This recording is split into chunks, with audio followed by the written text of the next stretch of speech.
दूसरी तरफ नवाज शरीफ दुबई और सऊदी अरब का दौरा मुकम्मल करके लंदन वापस पहुंच गए हैं। 2 हफ्ते कयाम के बाद पाकिस्तान वापसी की तैयारियां मुकम्मल करेंगे। यार कादियाँ तैयारियां पल्ले की है, आ जाओ चले जाओ। मुझे कितनी देर हो गई ये बात करते हुए कि ये बेहतर है, अल्लाह करे मैं तो दुआएं मांगता हूँ कि आ जाए, ये किल किल से तो जान छूटे, आके जड़ा आप तोप चलानी है चलाए, ब्लफ है जो कॉल करना है वो कॉल हो जाएगा। अच्छा किस बात की तैयारी? मैंने पता नहीं कितनी देर पहले ये कहना शुरू किया था कि नून लीग एक बर्फ का ब्लॉक है बहुत बड़ा, जो जून जुलाई में तपती हुई रेत पे पड़ा पिघल रहा है। अब ये पिघल चुका है, तब मैं कहता था ये पिघल रहा है। और कभी ये देखना बर्फ का ब्लॉक जून जुलाई में अपनी छत पे इधर उधर रख के देख लेना, लॉन में रख के देख लेना, आपको पिघलता नजर आएगा नहीं, इल्ला वो बिल्कुल ही डिसअपेयर हो जाए। तो दे हैव डिसअपेयर्ड।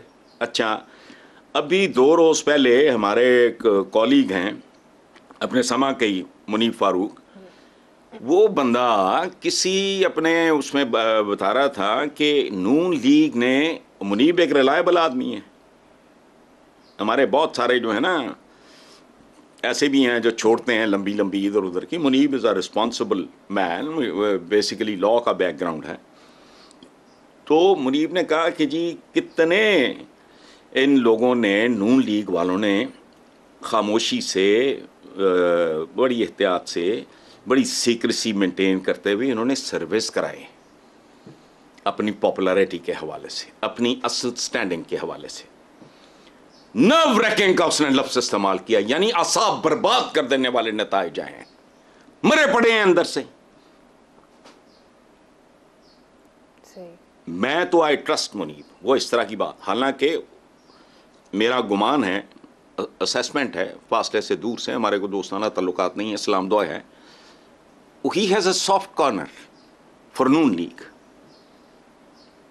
ठीक है वो उनका जाला नहीं है लेकिन सॉफ्ट कॉर्नर है, उसका अपना प्रोफेशन, उसकी ये दयानतदारी है कि उसने सही ये बात की है। तो अब इनके पास नोट बहुत हैं, वोट नहीं हैं, और हर गुजरते दिन के साथ ये बर्बादी मिसाल बनती जाएगी। अपने सर्विस बड़े खामोशी से राजदारी के साथ कराए हैं, भांडा फूट गया है होश उड़े में। चलें हसन साहब, दूसरी तरफ नून लीग के तलाल चौधरी कहते हैं कि हमने रियासत को बचाने के लिए सियासत को कुर्बान किया। तो तलाल चौधरी को मैंने एक ज़माने में नाम दिया था धमाल चौधरी। ये चौधरी परवेज़ अलाई साहब की गाड़ी के आगे ये धमालें डाला करता था, धमाल चौधरी मैंने उसका नाम रखा था। लेकिन फॉर अ चेंज उसने एक ज़बरदस्त एतराफ़ी बयान दिया है। अब नून लीग वाले भी समझ लें कि उनके अपने धमालें डालने वाले भी क्या कह रहे हैं कि हमने रियासत बचाने के लिए, आधा झूठ, कोई बचाना भी उन्होंने, बचाना कुछ और था, वो बच चुका है, रियासत बचाने के लिए सियासत को कुर्बान कर दिया। यही पिछले सवाल का, इसको लिंक समझ लो। इसका मतलब है सियासत कुर्बान हो चुकी है इनकी। इसका सादा तर्जुमा है कि ये मान रहे हैं कुर्बान हो चुकी है। अच्छा ये बाकी नून लीग भी कह चुके हैं, इवन प्राइम मिनिस्टर भी कह चुका है कि वो इसके पीछे ना पड़ जाएं। तो भाई अगर तुम्हारी कुर्बान हो गई है तो उसकी खाल शौकत खाना भेजो, बोटियां खुद खाओ, और सिरी पाए अपने कायद को भेज दो लंदन, खद्दे खुदे, सियासत तो कुर्बान हो गई। और बेसिकली रियासत बचाने के लिए नहीं की। जैसे जैसे जिस बरसात हुई है क्लीन चिट्स की, पता नहीं कितने करोड़, पता नहीं कितना, पूरी तरह कैलकुलेट करके देखो तो अरबों में निकला होगा। इन ऐप शैप के सारे लोगों को फांसियां दो, इनको फायरिंग स्क्वाड्स के आगे खड़ा करो। अगर वो सारा हवाई काम था तो इन्हें फायरिंग स्क्वाड के आगे खड़ा करके गोलियों का खर्च इनके अहले खाना से वसूल करो। ये अजीब रिवाज है कि चूंकि उस वक्त की हुकूमत ये कह रही थी, वो बात सुन, तेरी कब्र में तेरे अलावा किसी ने जाना है, नौकरी है ना, छोड़ दे, खुदा पे भरोसा नहीं है, राजक है, छोड़ दे। अब ये इतना बड़ा गैंग, सैकड़ों हजारों लोग इसमें इन्वॉल्व थे, वो बिस्तरबंद तो भाग गया ढीटों की तरह वहां, शहजाद अकबर। ये जो हैं जिन्होंने ये सारे, इन्होंने पता नहीं सैकड़ों मन रद्दी तैयार हुई, तफ्तीशें तफ्तीशें, हुकूमत का भूखे नंगे अवाम के वसाइल, पैसा खर्च वर्च करके, वो कहते हैं ना स्ट्रोक ऑफ पेन, वो हो गया सारा कुछ। तो बेसिकली रियासत बचाने नहीं, कुछ और बचाने आए थे, वो बच गया रियासत। अब देखते हैं, चलो हसन साहब आगे चलते हैं। पीपल्स पार्टी ने चीफ जस्टिस और आर्मी चीफ समेत सरबराहान का प्रोटोकॉल कम करने की तजवीज़ दी है। उनका मुतालबा है कि वुज़रा के बिजली और पेट्रोल में 50% कटौती की जाए।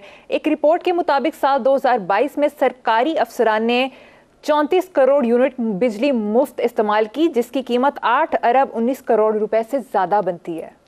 पता नहीं अवाम को अब भी समझ आती है कि नहीं। वो कब से कह रहे हैं, लिख रहे हैं, मुझे तो 30-32 साल हो गए कि ये मुल्क नहीं चरागा है चंद जानवरों के लिए।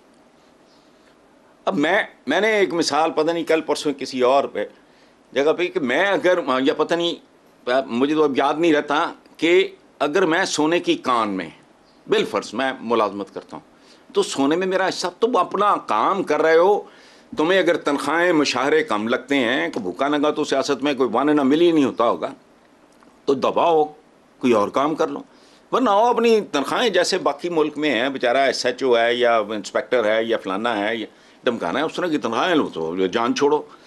तुम खा गए 34 करोड़ यूनिट बिजली मुफ्त, 8 अरब 19 करोड़। लोगों की बोटियां नोचना, जिंदा खाना बंद करो। लोगों को जिंदा खा रहे हैं। ये मैंने पता नहीं एक नेशनल ज्योग्राफी नहीं पता नहीं क्या, कोई इस तरह का वाइल्ड, या पता नहीं कोई इस तरह का प्रोग्राम मैं देख रहा था। एक शेर हिरन खा रहा है, हिरन जिंदा है, वो चीखे मार रहा है, सांस अजीब तरीके से ले रहा है, सर पटक रहा है हिरन, और उसने उसको खाना शुरू कर दिया जिंदा। तो डिप्रेशन हुआ मुझे, और मुझे ख्याल आया कि यार ये हिरन है, 25 करोड़ हिरन फिर रहा है यहाँ, बस चंद हज़ार लोग हैं जो इस बात का भी इंतज़ार नहीं कर रहे कि इन्हें मरने ही दो। सो ये जो सूरत हाल है कि रोज़ का रोना यही कुछ है, यही रिपीट करते हैं हम, और क्या है जी।